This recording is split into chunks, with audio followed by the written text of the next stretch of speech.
ॐ आञ्जनेयाय नमः। ॐ महावीराय नमः। ॐ हनुमते नमः। ॐ मारुतात्मजाय नमः। ॐ तत्त्वज्ञानप्रदाय नमः। ॐ सीतादेवी मुद्राप्रदायकाय नमः। ॐ अशोकवनिकाक्षेत्रे नमः।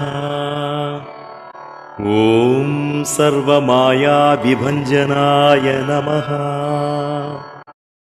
ॐ सर्वबन्धविमोक्त्रे नमः।